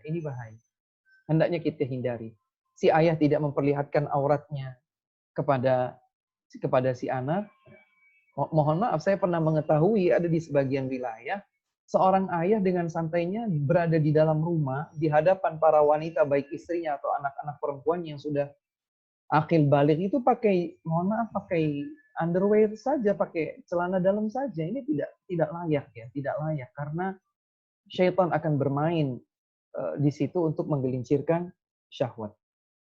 Dipisahkan ranjangnya saja itu sudah merupakan bagian dari pembatasan, apalagi dengan hal-hal yang lebih jauh daripada itu. Bagaimana dengan pemisahan ranjang anak, ya, sementara rumahnya terbatas? Apa yang bisa kita lakukan, kita lakukan. Ya, la yukallifullahu nafsan illa wus'aha. Intinya tidak satu ranjang, tidak satu selimut. Ya. Misalnya bisa diranjang susun, maka diranjang susun. Seandainya kamarnya buat anak hanya satu, kamarnya buat orang tua satu. Kebetulan ada 2 kamar saja dalam satu rumah. Maka kamar buat orang tuanya, kamar buat anaknya. Sementara anaknya sudah mulai besar-besar. Bagaimana memisahkan mereka? Kalau ada ruangan lain memungkinkan untuk dijadikan sebagai tempat sekedar buat tidur, kemudian kasurnya kalau sudah tidak tidur dilipat misalnya, lakukan itu. Tapi kalau tidak ada ruangan yang lain lagi, maka mungkin dipisahkan ranjangnya. Dibuatkan batasan tabir dan lain sebagainya. Apa yang bisa dilakukan, dilakukan. Karena salah satu di antara hikmahnya adalah agar ketika terjaga, ketika bangun, tidak ada yang auratnya tersingkap, tidak ada yang kemudian digelincirkan oleh syaitan dengan syahwat dan lain sebagainya. Saya sampai lupa tadi pertanyaan yang berikutnya apa tadi, yang 2 jadi 1. Ya, jika bertemu di jalan Ustadz, tapi hanya sekedar kenal, tidak terlalu dekat. Sekedar kenal, tidak terlalu dekat, sekedar salam dan say hello, sapaan, itu berpahala ya ikhwah. Jangan kita hanya memberikan salam hanya kepada yang kita kenal saja. Kata Nabi SAW, ala man arafta wa man lam ta'rif. Salam itu diucapkan kepada yang engkau sudah kenal dan yang engkau tidak kenal. Jangan kemudian buang muka. Maka kalau seandainya kita tidak kenal sekalipun, ada anjuran kita untuk memberikan salam dan tegur sapa, memberikan wajah ceria, berbuat baik dan lain sebagainya, apalagi kita kenal meskipun hanya dengan namanya, belum pernah ngobrol bareng. Setidaknya say hello, ucapkan salam dengan senyum, assalamualaikum. Keluar dari masjid, selepas sholat Jumat misalnya, ya, keluar dari masjid, maka kita bisa berikan wajah ceria kita kepada yang sama-sama keluar dari masjid, kayak karena saya yakin dia adalah seorang muslim. Assalamualaikum. Apa kabar Pak? Baik. Sehat, alhamdulillah, masya Allah. Tinggal di mana Pak? Oh saya di sana. Oh iya kalau saya di sana silakan mampir Pak. Oh nanti lagi, insya Allah belum ada waktu kalau sekarang. Oh baik, baik. Ahlan wasahlan. Assalamualaikum. Sudah. Tidak harus kemudian bertukar nomor, bertukar media sosial, akun dan lain sebagainya. Tidak, tidak harus. Tapi setidaknya kita mengucapkan salam. Karena Nabi SAW menyatakan hak seorang Muslim terhadap yang Muslim yang lain ada 6. Salah satunya adalah idza laqitahu fasallim alaih. Ini tidak kenal, tapi kalau bertemu, yakin dia adalah seorang Muslim, ucapkan salam kepadanya. Apakah kalau kita tidak salam akan terbilang angkuh? Ini tergantung. Kalau tidak salamnya itu karena kita memang sedang tergesa-gesa misalnya, kita sedang tergesa-gesa, atau kita sedang teralihkan pikiran untuk ini dan itu, menjawab sebuah chatting misalnya, bukan karena sengaja, tapi karena memang sedang dalam kondisi tersebut, sehingga ada yang lewat kita tidak tahu, tidak perhatian, bahkan terlupa untuk bertegur sapa atau mengucapkan salam, maka tidak mengapa. Tapi kalau dalam kondisi normal, kita santai, sedang bebas berpikir, begitu pula yang lain, kita ucapkan salam. Kalau kita tidak ucapkan salam, mungkin karena kebencian, mungkin karena gengsi, atau yang lain, maka boleh jadi itu termasuk dalam kesombongan yang telah dilarang. Demikian yang dapat disampaikan. Semoga pertanyaan-pertanyaan yang masuk sudah terjawab semua. Jika belum, maka bisa diajukan di kesempatan yang lain berikutnya, insyaallah ta'ala. Terima kasih, senang sekali bisa bersama teman-teman sekalian. Meskipun dari jarak jauh, semoga Allah Subhanahu wa taala terus menyatukan hati kita di atas kecintaan kepada Allah, kepada Nabi Muhammad SAW, dan kepada tuntunan Islam yang mulia dan luhur ini. Semoga Allah Subhanahu wa taala menganugerahkan kita akhlak yang mulia. Semoga Allah Subhanahu wa taala wafatkan kita dalam keadaan husnul khatimah dan memasukkan kita ke dalam surga yang tertinggi bersama Nabi Muhammad sallallahu alaihi wasallam dan keluarga tercinta kita. Allahumma amin.